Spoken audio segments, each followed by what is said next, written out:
How we doing tonight, Gamecock fans? Rooster is feeling a little blue. Got on a blue shirt. A little blue about my Gamecocks and how I feel we will fare this weekend against the number 3 team in the land, the Alabama Crimson Tide. I'm feeling blue. I'm not feeling positive. Why is Rooster not feeling positive? They're having an anniversary for the 2010 football team. Homecoming. All the excitement that's going to be around Williams-Brice Stadium this weekend. A lot of recruits will be in town for this game. I'm not feeling positive, y'all. I don't have positive vibes. Why do I not have positive vibes? Because I've watched both football teams play this year. Everybody talks about Alabama and their rush defense being not the greatest. Well, I don't know. They stopped Hardy for about 59 yards. Ahmad Hardy, 59 yards. So I don't know where this false narrative is that Alabama's not good against the run came from. Hardy ate South Carolina's lunch when we played Missouri, and Alabama held him to 59 yards. So I'd say they got a pretty good run defense. And even with that, it wouldn't matter. You know why? Because we have a horrible run offense. Oh, but I do have some news. Anyway, before we get into some more of this, some ideas that I think South Carolina can use to kind of slow Alabama down. We'll get into it. Please like and subscribe to the channel. I appreciate all you guys. Channel's constantly growing. Hey, Rooster has a partnership now with YouTube. I can receive super chats and super thank yous if anyone would like to donate to the channel. And you can also buy memberships, monthly memberships, $2.99 for the Cocky 1 or $3.99 if you want to be the Cocky 100. That's right, the 100% Cocky Club. What will I do for members? Probably, to start with, I'm going to, most of my videos will definitely be posted to the members first. You will be granted access to the videos before anyone else can watch them. Member comments will always be read first. When we do live shows, the post-game shows, when I get a live show started, which should be coming pretty soon. I'm going to start doing a live show once a week now that I'm not traveling anymore. Finally finished that up, y'all. That's why Roosters back home in the roost. Shouldn't have to travel again anytime soon, so it'll be a good time to pick and do a live show. Maybe I do it a call in where some people can come in and you guys can talk. You can give your opinion. You can ask questions. I don't want it to be overcrowded, so it's probably going to be one person at a time.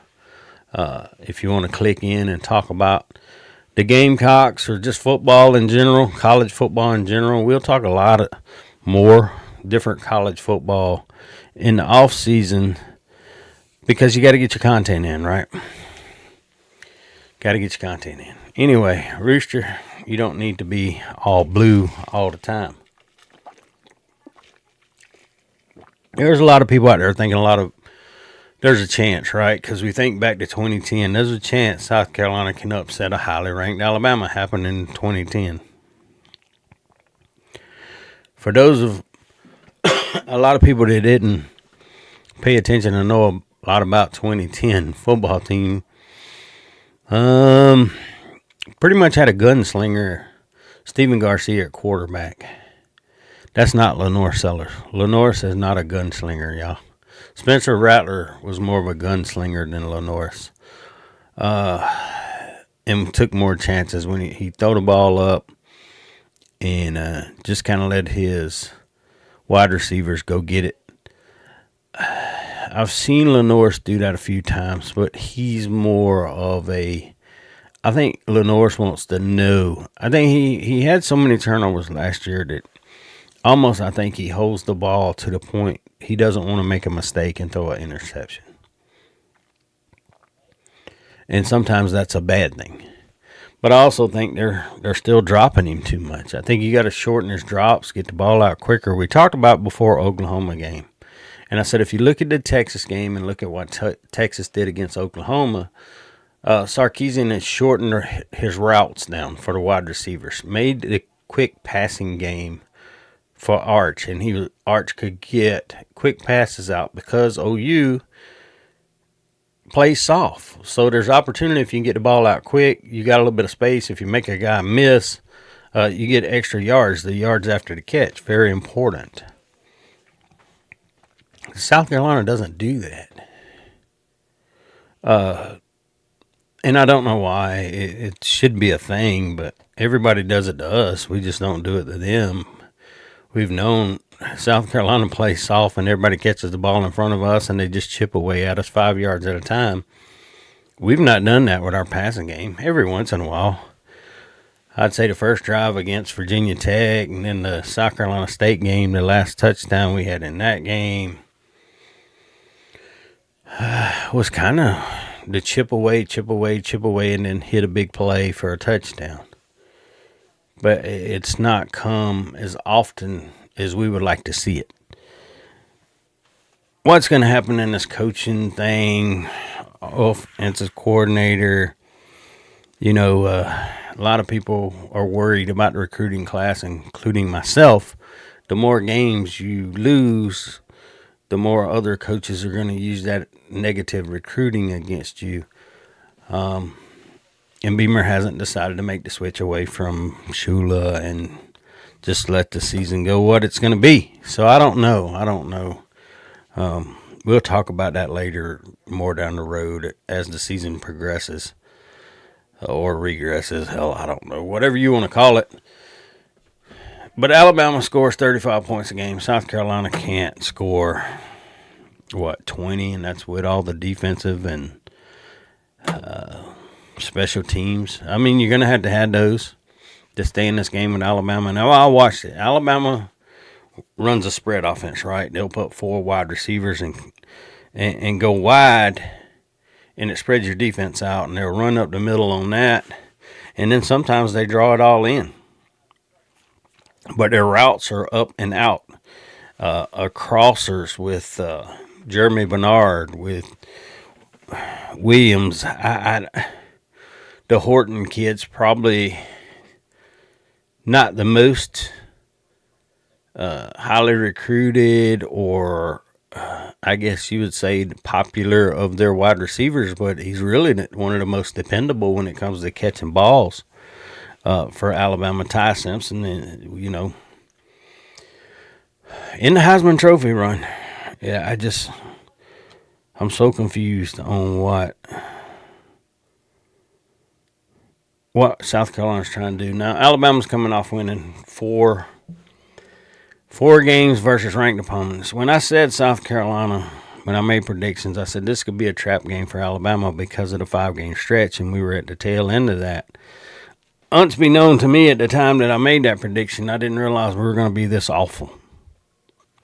It's just, I was so frustrated today, and I was about to get home from work, and I was just going to do a whole video where I wanted to, explode and get angry and just demand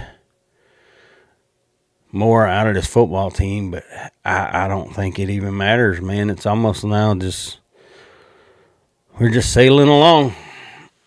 Do I expect any tremendous changes this week over any other week this year? No, you're playing the number 3 in what might be the best football team in the country. Now, that's debatable. Ohio State's really good. Indiana's good. Georgia's still good, even though they lost to Alabama. So, I mean, am I ready to say Alabama's the best team in the country right now? No, but they have probably the best resume. They've beaten the most ranked teams. Well, and then people say, well, the AP is kind of a fraud. Are these teams really that good? Well, I mean, we watched Vanderbilt beat LSU, who beat us. I don't know. It's so frustrating. It's so frustrating for South Carolina fans, and I really want to rant and rave, but I feel like I've wasted so much energy doing that, and I can't bring myself to find that energy again because I'm just not loving South Carolina's football team right now. I'm not. People think you have to love Shane Beamer, and you don't. You don't have to love Shane Beamer. You don't have to like Shane Beamer. You don't even have to want Shane Beamer to be the coach of South Carolina anymore. That's your right to feel that way. We all want to get rid of Mike Shula. We all want to make some changes. How does that happen? I think Beamer's going to really have to lay out a good plan to Jeremiah Donati on what his plan is for next year. How's he going to make this team better? I mean, does he have coaches? I'm sure Jeremiah Donati is going to want to see a list of offensive coordinators. I think we're pretty sure know this is the end for Mike Shula. Why we're keeping him, I have no idea. I just think he brings us down even more by keeping him around the team. His whole thing, his talking the other day about we need to use the whole field and we got to spread things out. Yeah, I agree with that, but you need to do it within timing for Lenore so he's not getting sacked trying to. The long routes trying to use all the field don't work with a bad offensive line. My friend, offensive line is bad. 7-step drops for Lenore's bad. You can't run deep routes all the time, and I was so pissed watching South Carolina versus OU, and they kept trying to run all the wide receivers down the field, or when they went to the middle of the field, you'd have the tight end and 2 receivers and a bunch, and you're not supposed to put that many people in one single small area just in play design. We know the play design sucks. I'm trying to be patient, y'all. I'm trying to do this as slow and as methodical as I can without losing my temper. I don't want to lose my temper yet. The weekend's still young. Well, it's not even the weekend yet, but the weekend's still young. Let's put it that way. But just yelling and screaming is not going to fix anything. Now, how can South Carolina slow down Alabama and these wide receivers? Watching Alabama go 4 wide and as wide as they are, I think you go 1 safety and you have to go 4 corners. Rooster, why do you say that? I'm not trying to beat up on the kid, but DQ Smith absolutely sucks when he has to cover a wide receiver. And it's been that way. Y'all remember all the way back to when we were beating Florida and they kept putting DQ on Pearsall. And we ended up losing that football game, and it was so frustrating because he kept getting burnt. That hasn't changed. The guy still cannot cover. I'm not sold on Peyton Williams covering. So if you're going to just run a single high safety, put 4 corners in. You don't need another safety. You got Judge Collier, who's 6'2". You're going to have to kind of man up. I don't think you're going to get a lot of zone. They'll pick us apart in the middle, and their wide receivers are way too good at running after the catch. I don't know. I think our defense has to play so much prevent defense and so damn soft because our offense can't score that it's really hurting the defense, and it's making the defense look a little worse than what they really are. You know what I mean? Alabama they average over 400 plus yards a game. So how do we slow them down? How do we stop Alabama's wide receivers from eating on our defense? I think you have to look at putting Kilgore, Jalen, Kilgore in, same time as Jug Collier, same time as Vakari Swain. And if you wanted to run it as a second safety, or you could say another corner is Cisse in there.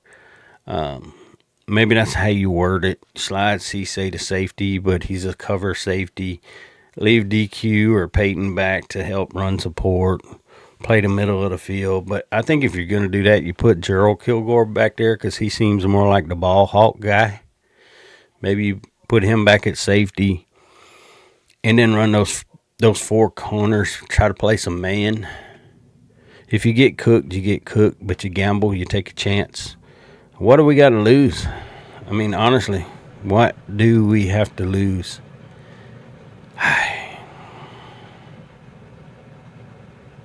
Bama's defense, not good against the run. Almighty Hardy. They held him to less than 60 yards. And he ran from Charleston to South Carolina on the Gamecocks. I just don't get it. I don't understand it. What can we do with Sellers to help? Go back to what Sellers did last year. Let him run the ball some. And it roll the pocket. Let him make decisions on somebody comes open. He can throw it or he can run with it. It's so frustrating to try and wrap my brain around what we're trying to do. What is South Carolina's philosophy? I have no damn clue. I keep hearing balance. You're not going to have a balanced offense when your O-line cannot block. When your tight ends are missing blocks. When your running backs are missing blocks. That's what I'm saying. You put Mo Brown back there and let him block. I just don't even know where else. I mean, Brady Hunt's not helping really. He's missing blocks too. So hell, go 4 wide. Shit, air it out. Go air raid. Can we go cocky raid? What do y'all want to call it? Cocky raid. Something. Just do something different that Alabama's not looking for. But it's repeated to us in press conferences that we're not going to do that. We're not going to change our offense that much. We'll make little tweaks here and little tweaks there, and we'll score 7 points on a play where we false started and should have been called for holding. And that we should have been blanked against Oklahoma. And people say, well, Alabama's defense not as good as Oklahoma's. I don't know about that. Now, should South Carolina, do they need to get tougher? Do I need to get angry? I don't want to hear the love thing. Does anybody think Steve Spurrier was out hugging and loving the kids? No. Does anyone think Will Muschamp hugged and loved on kids? No. They're football players. They're gladiators. They're supposed to be men. Men. Young men. I know I talk all the time. They're young kids and this and that and the other, but actually they're young adults. I mean, when I was their age, I had a full-time job, was traveling around working for my uncle selling hats and T-shirts for Dale Earnhardt and the Heartbeat of America. Even slung some T-shirts for Davey Allison. I know a lot of y'all might know Davey Allison, part of the Alabama gang. I knew a lot of the Alabama gang, including Neil Bonnet. I love Neil Bonnet. Good person. Used to joke and laugh with him. That was a heartbreaker too when he passed away. But anyway, back to football. Don't forget to like and subscribe. But back to football. I don't want to get mad. I'm not going to get mad. Too late at night. Rooster's not getting mad. I'm going to quit talking about it. I'm going to just pray on it for the next 2 days that South Carolina can win this football game. But when it comes to where I'm putting my money, it depends on where the line ends. Before I decide to put my money down, I might not even bet on this football game. But typically, if I bet on South Carolina, the other team covers and wins the game or whatever. So, I don't know, man. I don't know where to go with this. It's depressing. It's frustrating. We talked about it till I don't know how we can talk about it anymore. And then all of a sudden, everybody's trying to get clicks and views, and they start hyping y'all up on, oh, South Carolina's got a chance. South Carolina's got a chance. And we totally forget that what the hell we watched all season and last week is the team that's going to roll out on the field this Saturday, and then we automatically think, boom, lightning's going to hit, and it's going to be like 22, and we're going to beat Tennessee. I love Lenore Sellers, but he cannot sling it like Spencer Rattler could sling a football. He does not have that arm. He does not have that quick of a release. He is not that accurate. Rattler was amazingly at all that. What sucked about Spencer Rattler? Same thing that's sucking for South Carolina this year. The offensive line was horrible. He had no time to throw the ball. Rattler couldn't scramble. And now all of a sudden our offensive coordinator has decided that Lenore shouldn't scramble either. He should hang in there longer, but, all of a sudden he takes off and he gets 20 yards, and we're okay with it then. But every time Mike Shula talks, man, I just really want to walk up and punch him in the face and say, you have pretty much taken the nuts off of my quarterback, dude. You have castrated Lenore Sellers. You have castrated South Carolina's offense. You have castrated any hope that the South Carolina fan base had that this was going to turn out to be a good season. And Shane Beamer, don't think I'm done with you. You're not escaping that easy, buddy. I promise you, you are not escaping that easy. I got a special video coming just for you, Shane Beamer. So you hang out there. If you think the noise was bad before, it's going to get worse. But anyway, I got to get out of here, y'all. I love all y'all. I ain't trying to bring y'all down. Y'all think positive, don't be blue like Rooster. I don't know if I'm being negative. I think I'm just being realistic. But love all you guys. Hope you have a wonderful, beautiful rest of your evening. We'll holler at y'all. Don't forget, stay tuned for the live post-game show on Saturday. You want me to drop a score prediction? Alabama 42, South Carolina 10. That's the best I can do. Y'all have a wonderful rest of the evening. Peace.